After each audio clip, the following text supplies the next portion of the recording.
Hello students, in the last video we have discussed the menstrual cycle as well as the hormonal changes that occurs in the menstrual cycle. Today we would discuss or we would go to the next phases of human reproduction. As we said, the first phase of human reproduction is the process of gametogenesis, which means in the sexual reproduction or in the case of human reproduction, first the gametes or the sex cells must be produced. After that, the second step is the process of insemination. It is the process by which the male's gamete is transferred into the female's body. As we know, there is always a site where fertilization occurs, and that is inside the female's body.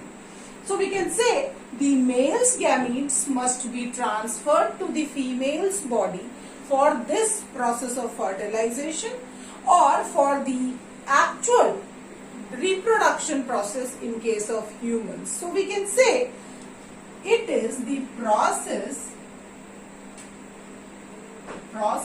by which male gamete or semen is transferred into the female's body. So a simple process by which male's gamete, here we are specifying that the gamete is what? We said the male gamete is sperm, but here we are writing semen because this is actually what is transferred from male's body to female's body. Semen is seminal plasma plus sperm, which means when the ejaculation occurs. Ejaculation is that process in which this semen is released. So in the ejaculation process, actually the male gamete, that is sperm, is mixed with the reproductive gland or male's reproductive gland secretion. That fluid is called seminal plasma, because we said sperm would require some medium for swimming, and for that process it has a liquid or a fluid which is known as seminal plasma. So this semen is ejaculated outside the male's body into the female's body, and in the case of female body, vagina is that platform which would accept this semen. So we would say in a ejaculation 3 to 3.5 ml of semen is released. So from the male's body 3 to 3.5 ml of semen is released, which consists of 200 to 300 million sperms. Now here we can see, for fertilization of an egg, to fertilize a single egg, there is release of 200 to 300 million sperms, which means this million sperms would thin out or would reduce in number once they reach the actual site of fertilization. So here we can see in the process of insemination, the male transfers their gamete into the female's body, and that process is known as insemination, or they do it by the process of ejaculation. Now we can say for this insemination there is one term which is called coitus. This is the act by which the male transfers the semen through penis into the female's vagina. So we can say the act by which So coitus would be that act through which male would transfer their semen by the help of penis, We discussed this penis is also known as what? Copulatory organ, or that organ through which coitus is done. Clear? So now we can say that by the process of coitus, insemination, male would transfer their gametes into the female body. Now, both the gametes are present inside one body, that is female's body. So we would go to the next part or next phase, that is fertilization. Now, we can say that fertilization is actually that point which would differentiate between sexual and asexual reproduction. So what is fertilization? It is a process by which fusion of male and female gametes occur. So, a process in which male and female gametes come together, come closer to each other, and they would merge or fuse to form a zygote, which is known to be the unit of life or the next generation. So, that zygote would keep on multiplying to produce the progeny of that organism. So, now we can say the process of fertilization, which is the highlighting point in the case of sexual reproduction, is a process of fusion of both the gametes, male gamete and the female gamete. So here we can show the sperm which was haploid in nature. This represents the male gamete, and the egg which is also haploid in nature, which represents the female gamete. So they are containing 23 chromosomes. Here also 23 chromosomes. They both would fuse to form this. This is known as zygote. This is a diploid structure. So these structures are what? They are haploid in nature. Haploid in nature. So two haploid structures would fuse to form a single celled diploid structure, and that structure is known as zygote, which would keep on dividing by mitotic division to produce the progeny or the embryo. It would produce the embryo and again the progeny or the next generation of that individual. So we can say this process is the important process in the case of sexual reproduction, where the male and the female gametes are fusing together to form a zygote. Now, we can say that this fertilization, or a term called syngamy. Syngamy is also the process of fusion. This is also fusion. So we can say syngamy is also process of fusion, fertilization is also process of fusion. Then there must be a difference between them. So if we imagine this is a egg and this is the sperm, this has reached up till here, only the fusion process is known as syngamy. But the sperm has to travel all through the female genital system and then reach to the site of fertilization. All set of events which that sperm has to do to reach to that egg is grouped under fertilization. So this is the set of events. So we can say here there is a site of fertilization, and that site of fertilization is always in the female's body. Site of fertilization is ampulla of fallopian tube. So we can say ampulla of fallopian tube is that site where this fusion or the process of fertilization would occur. If we draw a diagram of female ovary and the female fallopian tube, we would see that if this is the uterus, this would be the vaginal region.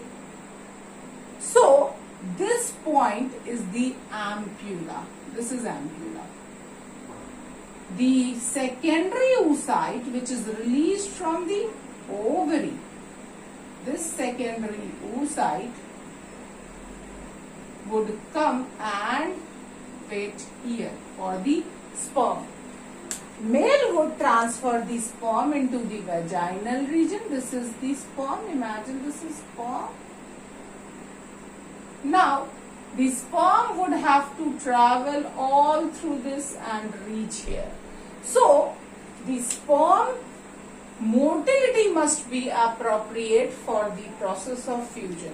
And one thing is more important, that the release of these gametes should be simultaneously, because once this egg is released or the secondary oocyte is released, it is only viable for 24 hours. So we can say when it is released from here and when the sperm is released or sperm is ejaculated from the male's body, the ejaculation and the ovulation must be done simultaneously.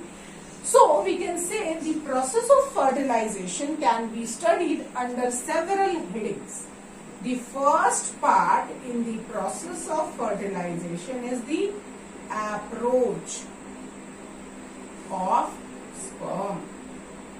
Now we can say the sperm has to travel all the way into the female genital region to reach to the ampulla part or to the site of fertilization.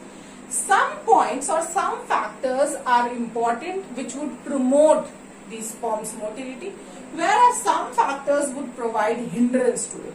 So we would discuss first the factors which help the sperm. Factors which help the sperm to get closer to the egg are several. Like, first factor is obviously the tail of sperm, which provides motility. So the sperm can travel or swim easily into the semen and it would go near to the secondary oocyte or the egg for the process of fertilization. As well as the second important thing is prostaglandins. Now, these prostaglandins are certain chemicals. These are chemicals present in the female reproductive tract. These chemicals are what? Responsible for a special movement called aspiratory movement. This is very much important. Now, we have seen in several cases there are several processes, several type of movements, muscular movements, especially in the case of digestive system. We see in the digestive system the oesophagus shows peristaltic movement, stomach shows churning movement. So here we can say aspiratory movement is also contraction and relaxation. Now imagine if this is sperm, it has to travel against the gravity above. So when it has to travel against the gravity, now there are certain chemicals which are present here in the genital tract. These are what? Prostaglandins. So these prostaglandins are responsible for this aspiratory movement. So they would contract and relax the uterine part, which would create a suction pressure. When we contract and relax, there is a suction pressure created which would help that sperm to get above or to get lifted above. So these 2 points would help the sperm to do the motility and reach to the site of fertilization. Whereas there are several factors that provide hindrance to the sperm. Now, why this is also important? Now, we said in our ejaculation there are 200 to 300 million sperms, but only one sperm will fertilize the egg in the usual condition. So, this process is also important for thinning out. This also is responsible for thinning out the number of sperm, or we can say sperm count. So it is important to reduce the number of sperms from this millions to only 100. So now we can say out of 200 to 300 million sperms, only 100, this is important, reaches the fallopian tube. So nearer to the site of fertilization, out of this 200 to 300 million, only 100 sperms are reaching. And why this is occurring? Why? Where they are getting destroyed? So these are the factors that would provide hindrance. What are those factors we would discuss here?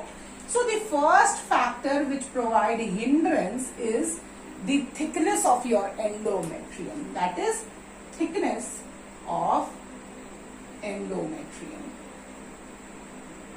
When we draw that endometrium lining, we say it is a muscular part, both sides. So there is a very less or narrower space through which that sperm would get inside it or get above that uterine region. So the thickness of endometrium is the first point which would provide hindrance. The second is the most important. We said the ejaculation, or by the process of ejaculation, semen is released into the vaginal region. And as we know, the acidic nature of vagina. That vagina is acidic in nature due to presence of lactobacillus. Lactobacillus bacterium are present in the vaginal region, so that they would release lactic acid. We have heard this before. What is the importance of this lactobacilli? We have heard this in the process of curd making. When we produce or when we make curd from the milk, we are doing that process because of this lactobacilli.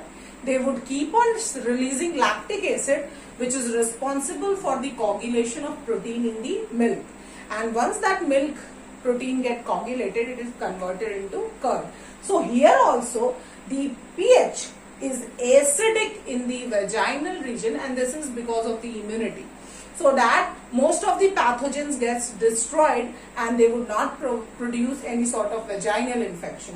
So here the sperm would get destroyed because of this acidic nature of the vagina. And it is important, we said this is the semen, this is basic in nature or alkaline in nature. So this alkaline thing has to neutralize this acidic nature, and that is responsible for thinning out. Lots and lots of sperm get destroyed in neutralization process. So second hindrance is that the vaginal region is acidic in nature and that semen is basic. So they have to neutralize that acidity and then go above. And the third important point is that the phagocytes present in the vaginal region. There are various phagocytic cells which would engulf the number of sperms. They are actually present for engulfment of foreign particles. So the phagocytic cells would destroy many of these sperms, and due to all these hindrance, this number is thinned out from millions to 100. Now we can say the first point, that is approach of sperm, is important because in this approach of sperm we see that there are factors which would promote their motility or which would provide hindrance, as well as due to which number of sperms is thinned out. In the next video we would see another important process which comes under approach of sperm, that is capacitation, which is actually the functional maturity of the sperm or the process by which they get functionally mature. When they travel through this, they would get functional maturity. Hence, we would discuss this part in the next video. Thank you.